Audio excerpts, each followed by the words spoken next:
Hi guys, and welcome back to the podcast. My name is Trieu. I am the host of this podcast. I am a performance and nutrition coach as well as a first-year PhD student. If this is your first time, hello, and if you have been a recurring listener, welcome back. I will be honest, this is my fifth take on this. I am a little bit all over the place. I feel like I'm a little burnt out. My headspace feels the texture of my mind feels like putty a little bit. I'm losing my train of thought, and so I'm going to do my very best which goes with the topic of this episode, because I want to be a person who shows up for himself.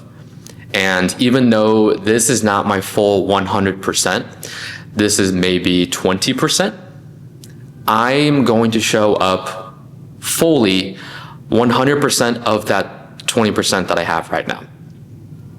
The fact that I have been the most consistent with my release of these episodes and recording every single week for 8 or 9 weeks now of both my newsletter and this podcast on Apple, Spotify, YouTube is very meaningful to me.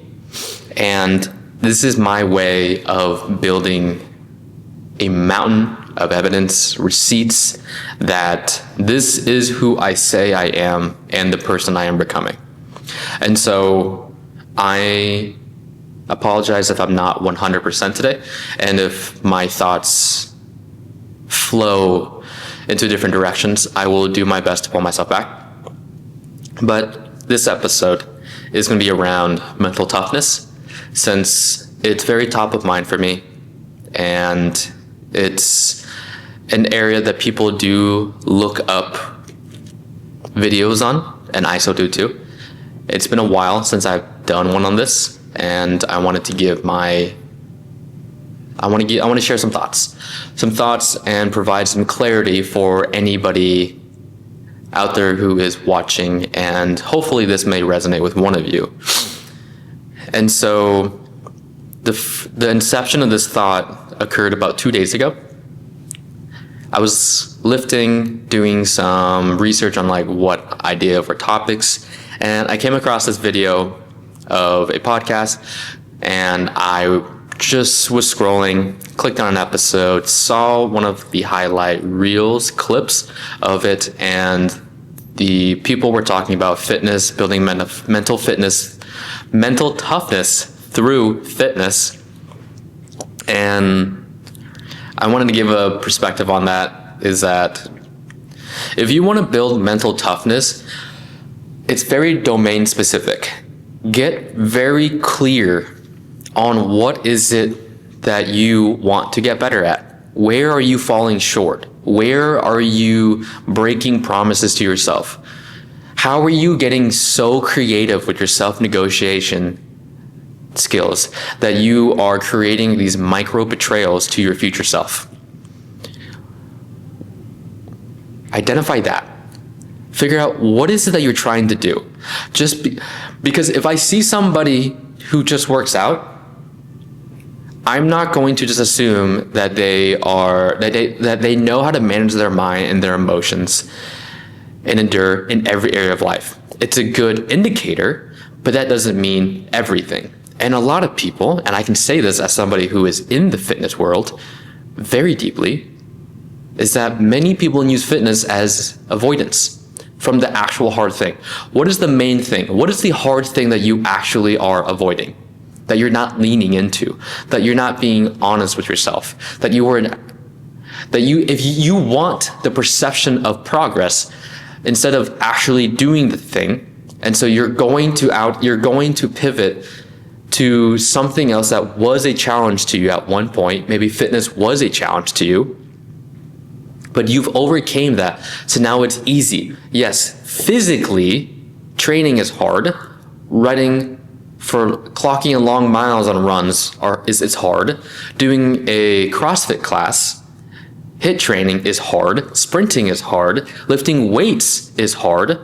Hard is relative, but you're not choosing the right hard that actually challenges you. That's the actual stimulus that causes you to adapt and change and become somebody new. You're not leaning into that tension. You're avoiding it and distracting yourself with something else that makes you feel like you are actually progressing. It's only giving you the perception of it. But then but then afterwards, you sit with just you and yourself, and you know that you lied to yourself. And maybe it's not fitness. Maybe it's something else. Maybe you're avoiding the hard things by clocking more hours at work. Maybe you're avoiding it by just keeping yourself busy by doing other things. So if you want to build mental toughness, get really honest with yourself about what do you actually want to improve? Where are you lacking? Where are you falling short? And lean into that. Keep the main thing the main thing. Don't lie to yourself. The longer you lie to yourself, then you know. There's an idea that I love that I learned from Chris Williamson, the podcaster, is the man in the other room, the better you. And it goes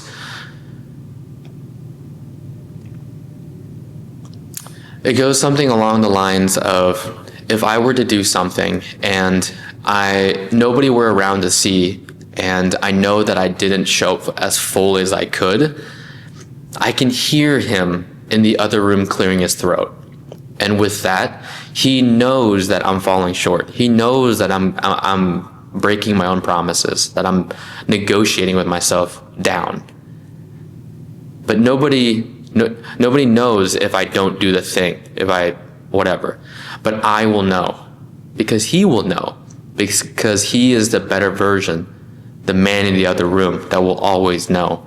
Because from the moment you take your first breath in this world to the moment you take your last, the only constant throughout that entire lifespan is you. Only you will be with you from start to end.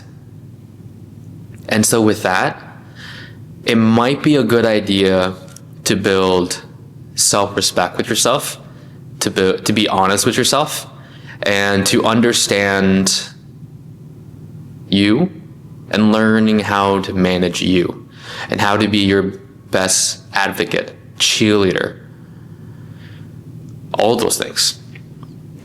And so if you really do want to build mental toughness, it's not what's the vehicle that you want to use. It's not always to just go sign up for another marathon, to go sign up. Fitness is an easy outlet for people, and an easy vehicle, because the perception of it is praised. Not very often you see somebody sign up for a 5K to a marathon or a strength sport competition, meet, CrossFit event, whatever the physical competition is. You don't see people saying negative things as in, man, look at you go do this hard thing. Man, you must be disciplined. I want to be like you. But it gets praised, even though you might use that as avoidance, when you don't get the same level of praise when you know that you have a certification that you're trying to work on. You have the homework that you're trying to do. You're trying to get that degree. You're trying to do XYZ that requires you to be alone in a library, in your bedroom, with a laptop, a Wi-Fi, and a book. It's not as sexy. It's not as flashy. But what is actually moving the needle? And I know I am leaning into the fitness a lot, is because I have been that person. I have been the person that uses that as my escape from building actual mental toughness. And I see this narrative get a lot of people in the fitness space. I have a feeling, I could be wrong. I'm open to being wrong. But I have a feeling that many people are using that too, to not be better fathers, better employees, better members of their community, better scholarly person, better whatever. And they're just letting that be the one thing, even though they're still struggling with their mental toughness. So mental toughness, if you want to build that,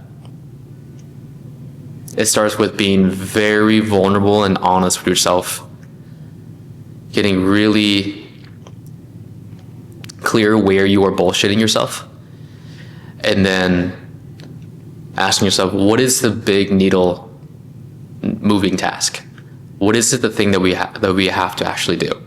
What is the thing that we're actually avoiding and that we're scared of?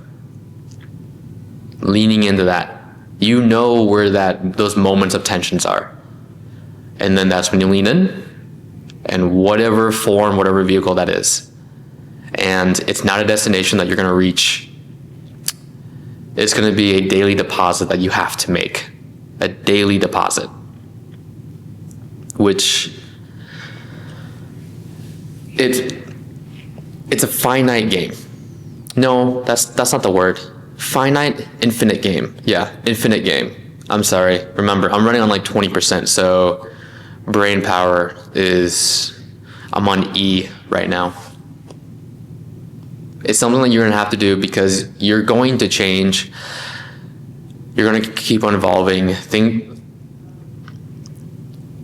It's just a set of skills that you're going to have to keep on refining and practicing as you evolve, you get older, the texture of your mind, like the landscape of your lifestyle continues to change. And things are always going to be attractive. You're going to get more creative with your self-negotiation skills. And it's just the daily deposit of, okay, what do I actually need to do? How can I manage my emotions? Can I manage my mind? Can I do the task in front of me that I know I need to do that I'm not doing, that is scaring me? How can I jump out of this comfort? So those are some of the thoughts that comes to mind when it comes to building mental toughness. And a question I ask myself and then clients often is, what do you want to want? Because it's really helpful to work the problem from backwards, identifying the destination of essentially what direction do we want to move and also want to land, and then work the problem back. And then that way, by doing that exercise, the steps essentially reveal themselves. And if you also don't know what you need to do or why things aren't working, it also helps to give yourself a fighting chance. What are the things that you are doing to yourself right now that you know is holding you back, that's not giving you peace in your mind, and that's making you just repeat the same loop to where you just have to keep on learning the same lesson? Actually, you're not even learning it if the lesson's coming back over and over. You're being forced the lesson again, or you're encountering it again until you actually learn it. So there's that. So I hope this was helpful. I hope this resonated with you. You were able to take something out of this. I apologize that this wasn't longer or not as profound as I feel like I could have given this, but I'm operating from roughly like 20%, and this was the best that I can show up today and do. And actually, no, this opens up another thing, is you're going to have to take a lot of really messy action. It's just messy action. There's never going to be a perfect way to do things, and there's no perfect or right direction. You just have to pick a direction and make it right. And it's not going to be a feeling, a moment. You just have to make the decision to take that step, to lean into it.